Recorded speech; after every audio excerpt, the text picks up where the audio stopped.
transgression par laquelle ils ont péché, Ouais. il le mettra sur la tête du bouc, Ouais. puis il le chassera dans le désert Ouais. à l'aide d'un homme qui aura cette charge. Ouais. Le bouc emportera sur lui toutes leurs iniquités dans une terre désolée. Ouais. Il sera chassé dans le désert. Aaron entrera dans la tente d'assignation. Il quittera le vêtement de lin qu'il avait mis en entrant dans le sanctuaire et il le déposera là. Il lavera son corps avec de l'eau dans le lieu saint et reprendra ses vêtements. Ouais. Puis il sortira, offrira son holocauste et l'holocauste du peuple. Et le fera l'expiation pour lui et pour le peuple.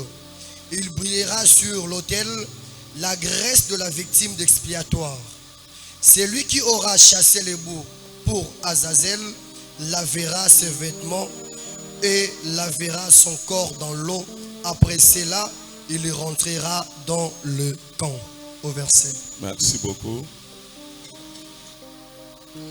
On a tout parlé dans ces passages concernant la vie de celui qui devait amener les boucs dans le désert. C'est le passage que vous devez maintenant suivre toute l'histoire sur les boucs Azazel. Vous devez suivre ces passages, toute l'histoire sur ces passages. Comment ça se faisait et comment les souverains sacrificateurs faisaient pour rendre pire les enfants d'Israël. Et je viens de dire que la victoire après l'éloignement des boucs Azazel dans le désert, ceci représente la suppression définitive du péché des enfants d'Israël par les transferts de culpabilité. Représente la suppression définitive du péché des enfants d'Israël par les transferts de culpabilité. C'est-à-dire, après avoir présenté ces deux boucs, les souverains sacrificateurs jettera les sorts sur ces deux boucs et les sorts qui tombera sur les premiers boucs sera égorgé et son sang servira pour la purification du tente d'assignation, l'autel et tout consort. Et après avoir purifié les tentes et tout consort, la Bible dit les sorts qui étaient tombés sur le deuxième bouc restera vivant et le sacrificateur imposera ses deux mains sur la tête du bouc. Et il confessera les péchés d'Israël, c'est-à-dire il fait la transmission du péché des enfants d'Israël sur la tête de ces boucs. Et le bouc sera impur. Et le bouc ne devait pas rester dans la communauté d'Israël. Mais ce péché, comme le péché était dans ce bouc, les boucs devaient être éloignés. Maintenant, je parle de l'éloignement là. Les boucs devaient être éloignés. Mais la Bible dit à l'aide d'une personne, c'est-à-dire souverain sacrificateur lui-même choisira une personne qui devait faire éloignement de ces boucs. Et quand la personne en question prend les boucs et allait les laisser dans le désert, cette personne aussi était aussi impie. Parce que c'est lui qui a pris la responsabilité d'un bouc qui était déjà impie. Et écoutez, maintenant on attendait d'abord le retour de cette personne. Quand la personne en question rentre dans le camp, il ne devait jamais rester dans le camp parce qu'il était impie. La Bible dit que la personne en question devait se laver, nettoyer ses habits, nettoyer son corps. C'est ce qui signifiait que la victime, le péché des enfants d'Israël qui était déclaré sur les boucs Azazel, la communauté des enfants d'Israël était déclarée victorieuse par rapport à leur péché. Est-ce que je parle à quelqu'un? Est-ce que je parle à quelqu'un? Le retour de cet homme, c'est ce qui signifiait que non, maintenant, l'expiation est faite. Et je viens de dire que l'éloignement exprimait quoi? Présentait la suppression définitive de tous ces péchés. Et quand je dis ça, on était toujours dans l'ombre. Je parle de l'ombre. C'est comme ça s'est passé dans l'ombre. Et les rôles que jouaient les boucs, les rôles que jouaient les sacrificateurs, les sacrificateurs, et aussi les rôles que jouait cette personne. C'est-à-dire l'éloignement de ces boucs dans les déserts. Quand la personne rentre directement, les sacrifices des boucs Azazel avaient introduit quoi? La victoire. Le retour, c'est ce qui déterminait que c'est fait, l'expiation est faite. Et cela doit aussi introduire quoi? La victoire sur la communauté des enfants d'Israël. Est-ce que je parle à quelqu'un? Est-ce que je parle à quelqu'un? Oui, là, on parlait de quoi? De l'ombre. Comment ça se passait? Quand je parle de l'ombre, j'ai essayé d'expliquer comment ça se passait, comment ça se faisait. Donc, le péché, la victoire dont je parle, des enfants d'Israël, c'est dû au péché qui dominait, le péché qui régnait au milieu d'eux. Mais quand l'éloignement s'est fait, c'est-à-dire la communauté d'Israël s'est dégagée de leurs péchés. Ils ont la victoire sur les péchés. Pourquoi? Parce que les boucs étaient éloignés et les boucs est parti avec leurs péchés. Est-ce que je parle à quelqu'un? Je parle à quelqu'un. C'est même aussi quand on parle, je vous avais dit l'autre fois qu'on doit parler de l'ombre. Quand on quitte de l'ombre, on doit toucher aussi la réalité. Parce qu'il n'y a que deux manières d'interpréter la Bible. Nous avons d'abord l'ombre et aussi quoi? La réalité en Christ. Maintenant, quand nous quittons l'ombre pour aller maintenant dans la réalité qui est en Christ, nous avons lu l'autre fois, comme la Bible nous dit dans Apocalypse chapitre 5, verset 9, et aussi Jean chapitre 1er, verset 29. Apocalypse 5, verset 9, et aussi Jean chapitre 1er, verset 29. Qu'est-ce que la Bible nous dit? La Bible dit dans Apocalypse. Oui. Et il chantait un cantique nouveau. Oui. En disant, tu es digne de prendre les livres. Oui. Et d'en ouvrir le sceau. Oui. Car tu as été immolé et tu as racheté pour Dieu par ton sang des hommes de toutes tribus, oui, de toute langue et de tout peuple et de toute nation. Amen. Vous voyez maintenant que, oui, j'ai dit ici juste l'Apocalypse 5, 9 et aussi Jean chapitre 1, verset 29. Écoutez ça. Jean dit, le lendemain, oui, il vit Jésus venant à lui. Oui. Et il dit, voici l'agneau de Dieu qui ôte le péché du monde. Oui. Amen. Donc, Jésus-Christ en réalité, parce que quand je parle de la réalité, c'est toutes les cérémonies qui se passaient dans les tabernacles. Ces cérémonies ne parlaient que de Jésus. C'était juste une préfiguration de ce qui devait venir. Quand on parle de ce qui devait venir, c'est lui-même Jésus-Christ qui est la réalité. Mais écoutez, Jésus se présente étant un agneau qui a été immolé. Amen. J'aime tellement ce Dieu, il fait des choses formidables au milieu des enfants de Dieu. J'avais dit l'autre fois pourquoi Jésus s'est présenté comme un agneau. C'était juste pour accomplir ce qui a été fait dans l'ombre. On présentait des boucs, mais lui devait se présenter aussi à une image d'un animal. C'est juste pour accomplir quoi? L'ombre.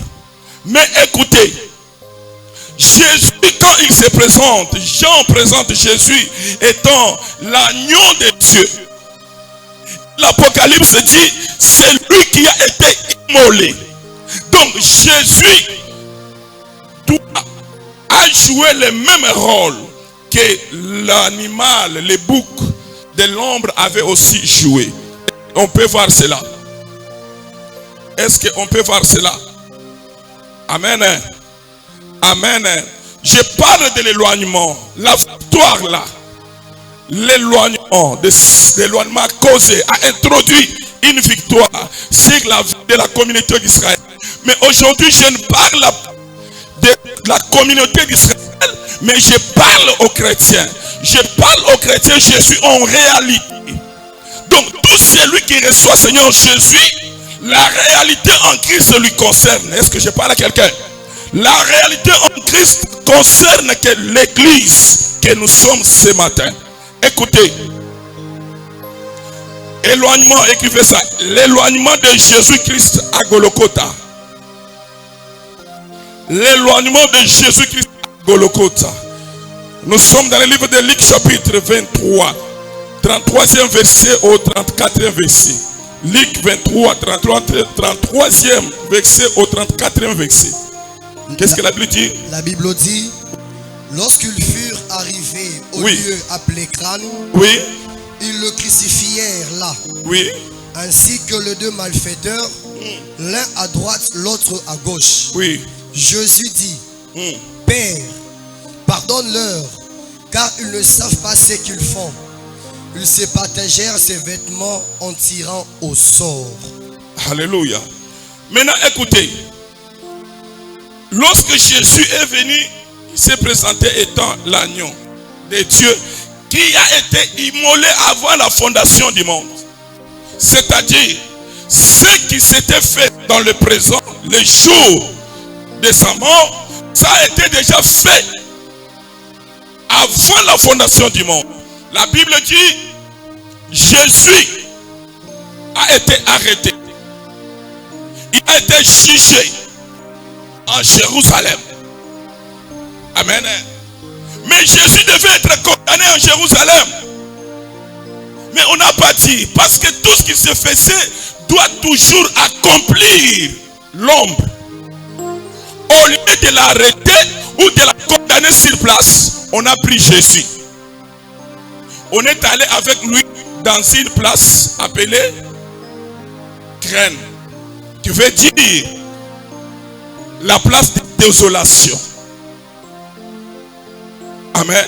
Si vous suivez l'ombre, on a dit les boucs devaient aller, les boucs assassins devaient aller dans un lieu désolé. On a écrit ça. Même la place de Crâne aussi, la place de Golgotha, c'est ça aussi la place qui veut dire un lieu de désolation.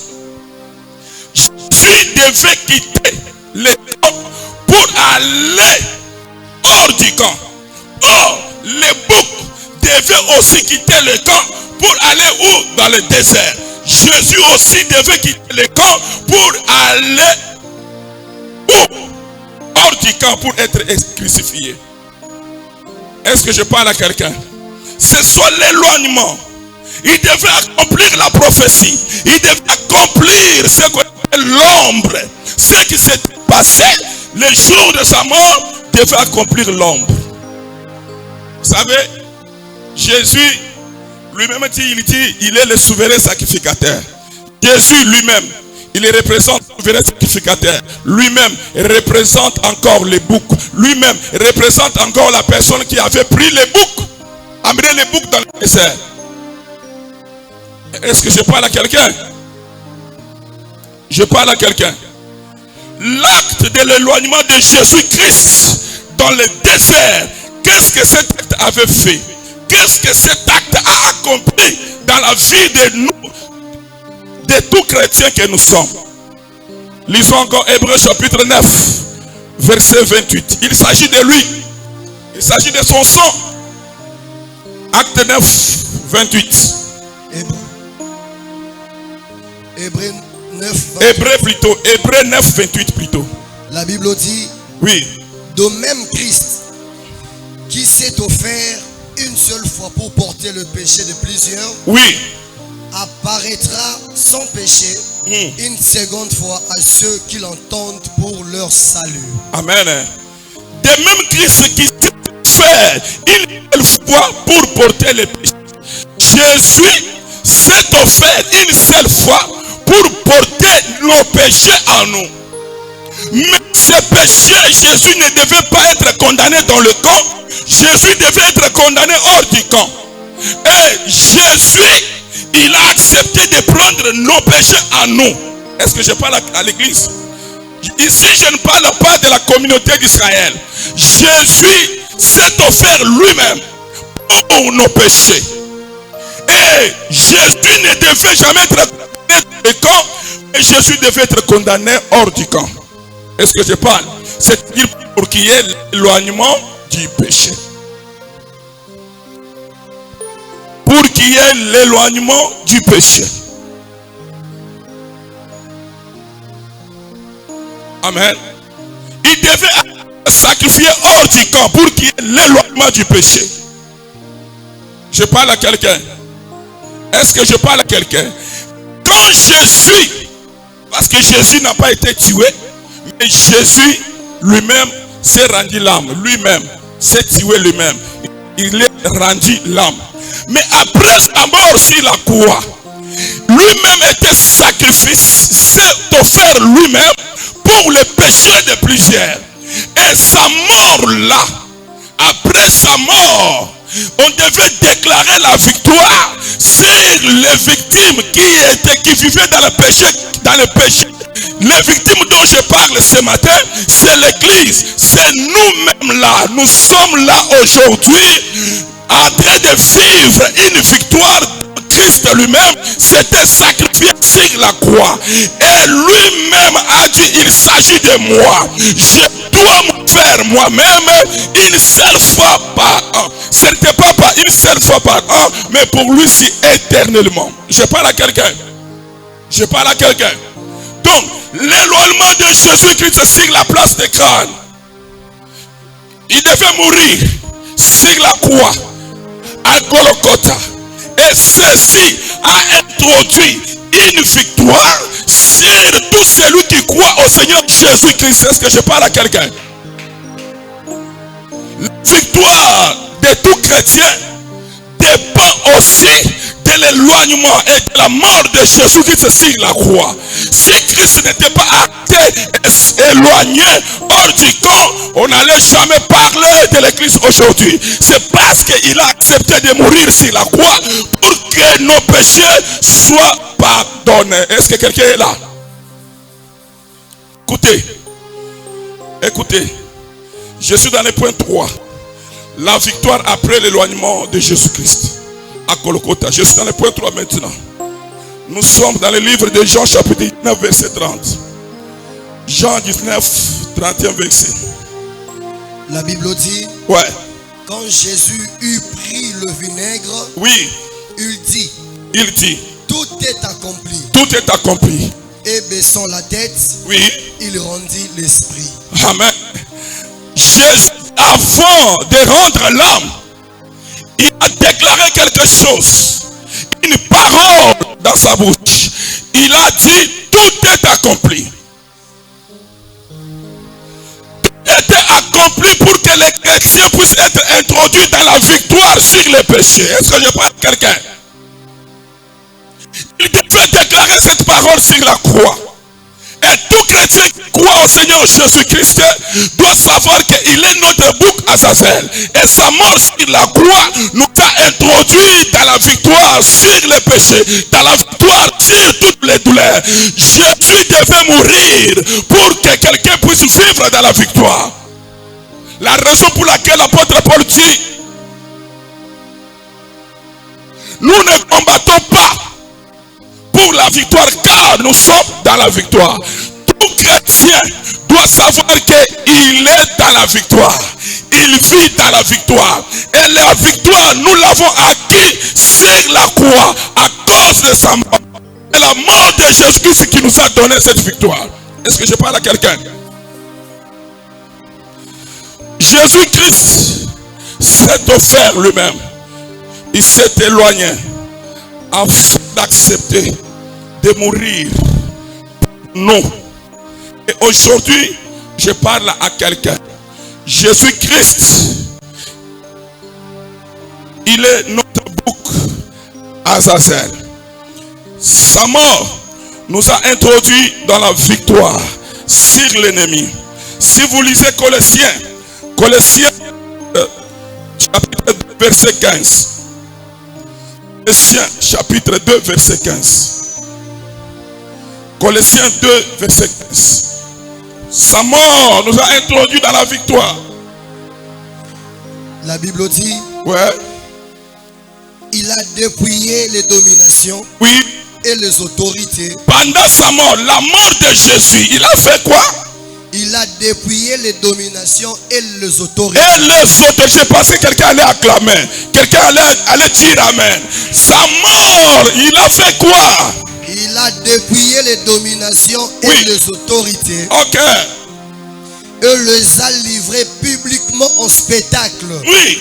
en triomphant d'elles par Oui. la croix. Par la croix. Je parle à quelqu'un. Jésus-Christ est mort. Mais sa mort, la Bible dit, il a dépouillé les dominations et les autorités. Il les a livrées publiquement en spectacle, en triomphant d'elles. Je parle à quelqu'un. Aujourd'hui, nous avons la victoire sur les péchés, sur l'ennemi, parce qu'il y a quelqu'un qui était mort sur la croix. Et la mort de Jésus nous a introduits dans cette victoire. L'ennemi n'a aucun pouvoir sur toi, parce qu'il y a un bouc Azazel qui a été sacrifié. Jésus-Christ est notre bouc Azazel. Est-ce que quelqu'un est là? Quelqu'un est là? Jésus a dépouillé. Je ne sais pas si c'est ton grand-père qui est sorcier. Parle à ton grand-père que tu as été dépouillé par la mort de Jésus. Moi, je crois à sa mort, car sa mort t'a dépouillé. Peu importe ce qu'il est, peu importe sa sorcellerie, dis-lui que tu as été dépouillé. Ta sorcellerie a été dépouillée sur la croix. Il devait mourir pour que tes ennemis soient dépouillés de leur force. Est-ce que je parle à quelqu'un? Voilà cette victoire. Il devait être éloigné et mourir. Écoutez, Colossiens dit, il les a livrés publiquement. Tala. Quand tu pries, tu dois connaître cette vérité. Je ne prie pas pour avoir la victoire, car je prie, car je suis déjà dans la victoire. La victoire, tu l'as déjà acquise depuis la croix.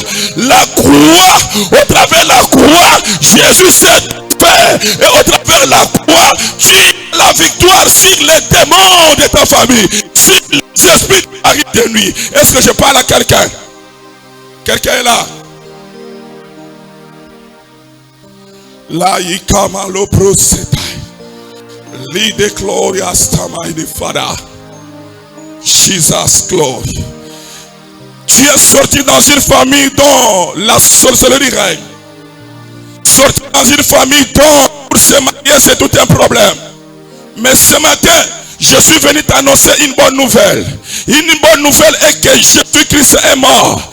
Et sa mort a dépouillé la force du sorcellerie, de la sorcellerie de ta famille. Sa mort, quand on parle de la dépouillement, on parle de verbe dépouiller, c'est-à-dire il a enlevé sur eux toutes leurs forces. Nous avons la victoire sur la croix. Il était mort. Sa mort m'a introduit dans la victoire.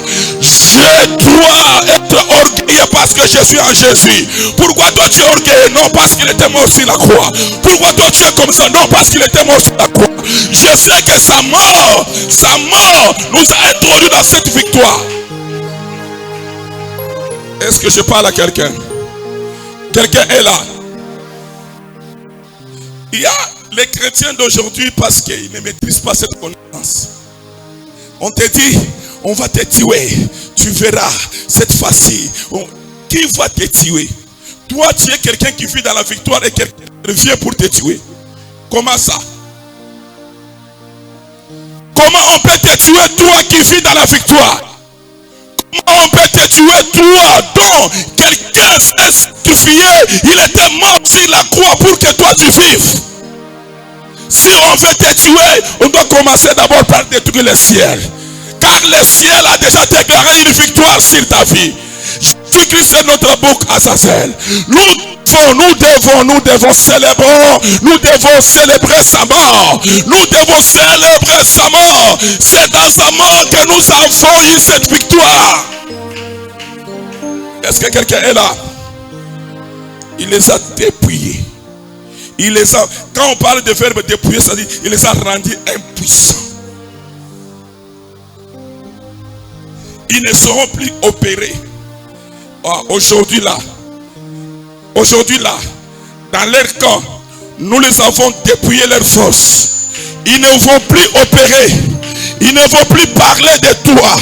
Même si le pouvoir, la sorcellerie avait le pouvoir sur toi, mais aujourd'hui, tu dois marcher avec cette connaissance que je les ai dépouillés. Dieu les a dépouillés de force. Quand tu pries, tu dois prier tout en étant, parce que la prière, c'est Jésus-Christ qui nous a laissé la prière. Amen. Il nous a laissé la prière. Il y a une chose que vous devez savoir. L'ennemi a été dépouillé sur la croix. Mais l'ennemi n'avait pas été mis à mort. La raison pour laquelle Jésus nous a laissé la prière. Parce que celui qu'on a dépouillé peut rechercher autrement. Afin de pouvoir revenir encore plus puissant. Est-ce que je parle à quelqu'un? Il les a dépouillés. Il nous a laissé aussi la prière. Mais il y aura un temps, après l'enlèvement de l'église, que l'ennemi sera définitivement mis à mort. Est-ce que je parle à quelqu'un? Le diable n'a pas été tué, mais le diable a été dépouillé de sa force. Peu importe ce qu'on peut faire, le diable ne peut rien faire devant toi, car toi tu vis dans la victoire. Il ne faut pas rester, Jésus est mort, je suis dans la victoire. Il t'a laissé aussi la prière. Si tu ne pries pas, tu verras comment la personne en question, le diable, va se recharger et va venir. Le problème, c'est la connaissance qu'on peut avoir. Connaissance qu'on peut avoir. Sa mort a rendu impuissant celui qui avait la puissance de la mort sur ta vie. Et je parle aujourd'hui. Toi, tu ne mourras pas. Toi, tu vivras. Toi, là, tu vivras. Tu dois vivre et tu dois rencontrer les âmes de l'Éternel. L'esprit de mort qui dominait dans ta famille ne te dominera plus. Car Jésus-Christ est mort sur la croix et sa mort t'a rendu dans cette victoire. Tu vis dans la victoire et l'esprit de mort n'aura aucun pouvoir sur toi au nom de Jésus-Christ. Est-ce que je parle à quelqu'un? Oh Yamasanda. 1 Jean chapitre 5 verset 4. 1 Jean chapitre 5 verset 4. Qu'est-ce que la Bible nous dit? La Bible dit, ouais. Parce que tout ce qui est né de Dieu triomphe du monde. Oui. Et la victoire qui triomphe du monde, c'est notre foi. Oh, j'aime ça. Parce que tout ce qui est né de Dieu triomphe du monde. Dès que tu es là, tu triomphes le monde. Quand je parle du monde, je vois le diable et son équipe. Toi là, tu es le triomphe de ce monde. Tu ne peux jamais craindre, car celui qui est en toi est plus fort que celui qui vit dans ce monde. Et toi, enfant de Dieu, toi tu peux pas craindre quoi que ce soit. Contente-toi de ce qui est en toi. La Bible dit, mais la victoire qui triomphe du monde, c'est notre foi. Une fois que tu acceptes Jésus-Christ directement, tu es connecté à la foi.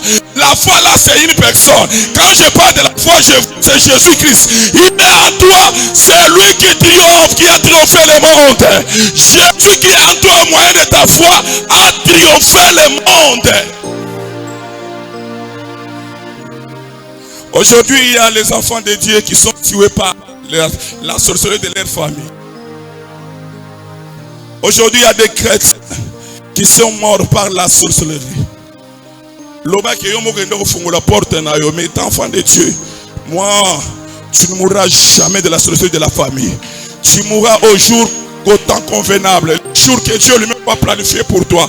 Tu ne mourras jamais de la mort qui vient de Médom. Personne ne te tuera.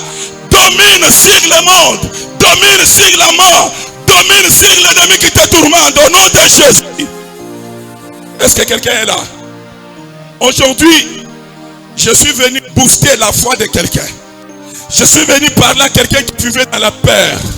Il voyait c'est comme si c'est fini pour moi. Il voyait c'est comme si la maladie ici va m'amener à la mort. Cette maladie-là ne te tuera jamais. Quelqu'un qui voyait c'est comme si c'était fini pour lui.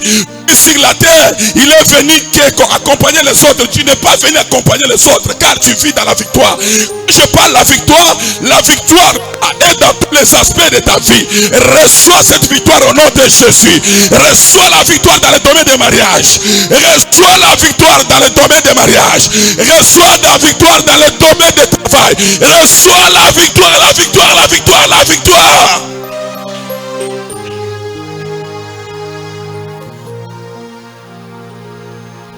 Yimarabusa Ayuboshika Inderebosaka Saikoliarabashan. Lord, Kaire Supra Glory Sondo Maiska. Je vis dans la victoire malgré la multitude de tes ennemis. Malgré la multitude de tes ennemis, vous devez garder cette vérité que moi je vis dans la victoire. Parce que Jésus-Christ est le bouc Azazel qui a été éloigné du camp. L'éloignement du camp afin qu'il puisse mourir. Et ça m'a introduit dans la victoire. Gardez cette vérité dans votre pensée. Même au moment où tu traverses le moment le plus sombre de ta vie, garde cette vérité. Au moment où tu traverses ce moment sombre de ta vie, garde cette vérité que tu vis sous la victoire. Et cette victoire doit être vécue dans tous les domaines de ta vie. Tous les aspects de ta vie.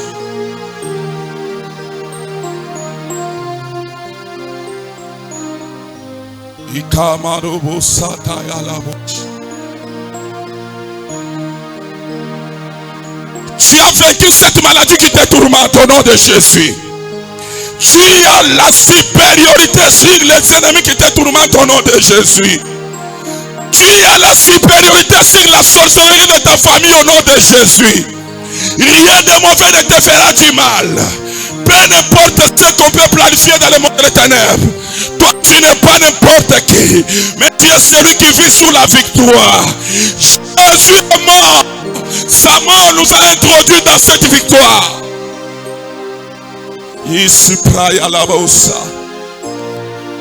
Romains chapitre 8 verset 37. Je suis en train de parler à quelqu'un. Je vous ai apporté une bonne nouvelle pour vous dire que bien les problèmes au-delà de tout, tu es victorieux. Ça peut commencer mal, c'est la finalité. Ça peut commencer mal, mais le problème c'est la finalité. Quelle sera la finalité? Donnez-moi notre micro s'il vous plaît. Ça peut commencer avec les pleurs, mais la finalité, c'est la victoire qui a été acquise sur la croix. Ça peut commencer avec humiliation. Ça peut te détruire à l'arrière de toi.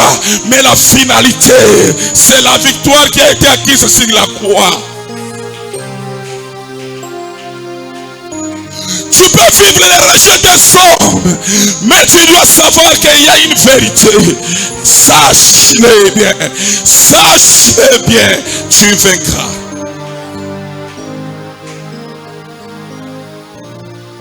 Le diable commence toujours en premier, Mais il finira tout en étant dépouillé, détruit.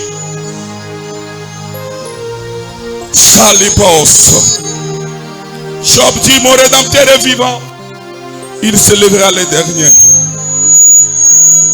Il dit, même si mon corps est détruit, je sais que mon rédempteur est vivant. Marquez le moment que tu traverses de ta vie. Il est vivant. Lisons Romains chapitre 8, verset 37e. La Bible dit, mais dans toutes ces choses, Oui. nous sommes plus que vainqueurs, Voilà. parce que lui nous a aimés. Amen. Je parle à quelqu'un dans toutes ces choses, dans tout ce que toi tu vois là. Je parle à quelqu'un dans ce que toi tu vois là. Amen. Dans cette maladie que tu vois là. Dans cette situation que tu vois là. Marquez tout. Nous sommes plus que vainqueurs. Romain ajoute pour dire que nous sommes plus que vainqueurs. Waouh! Nous ne sommes pas vainqueurs, mais nous sommes plus que vainqueurs. Romain vient encore booster la foi de quelqu'un ce matin. Jésus-Christ s'était offert. Il acceptait de mourir. Et non pour les enfants d'Israël, mais pour tous ceux qui croient en lui. La Bible dit, pour tous ceux qui croient en lui, il leur a donné le pouvoir de devenir enfants de Dieu. De quel sonne? Je parle à quelqu'un. Même si tu es sorti de où? Je ne sais pas de quelle tribu. Tu viens du Bas-Congo. Tu viens je ne sais pas où. Tu viens d'Mbujima. Tu viens. Mais il faut croire à cet homme. Tu as la victoire sur les combats.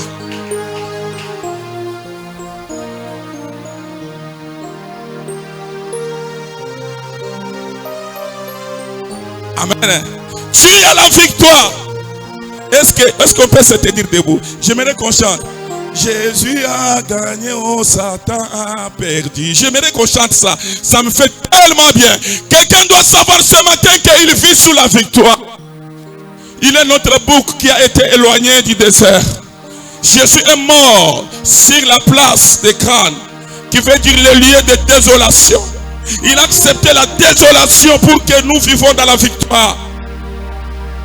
Jésus a accepté de mourir sur la place des crânes, afin que nous puissions vivre dans la victoire. Tu déclares cette victoire dans ta vie. Tu déclares cette victoire dans ta vie. Tout dépend de votre mentalité, de votre foi. Vous devez vous acquérir de cette victoire. Quand tu marches, tu sais très bien que je vis dans la victoire. Ce n'est pas un chrétien même devant, je ne sais pas, il sourire, il commence à pleurnicher la nuit. Un chrétien devant quoi que ce soit, il pleurniche. Il commence même à consulter le féticheur. Non. Je vis sous la victoire. Le géant a été dépouillé. La sorcellerie de ma famille a été dépouillée. En Jésus-Christ, je suis victorieux. Je suis victorieux. J'aimerais que quelqu'un puisse parler, déclarer ceci. Que je déclare cette victoire devant mes ennemis, devant la sorcellerie de ma famille, devant les lois de ma famille.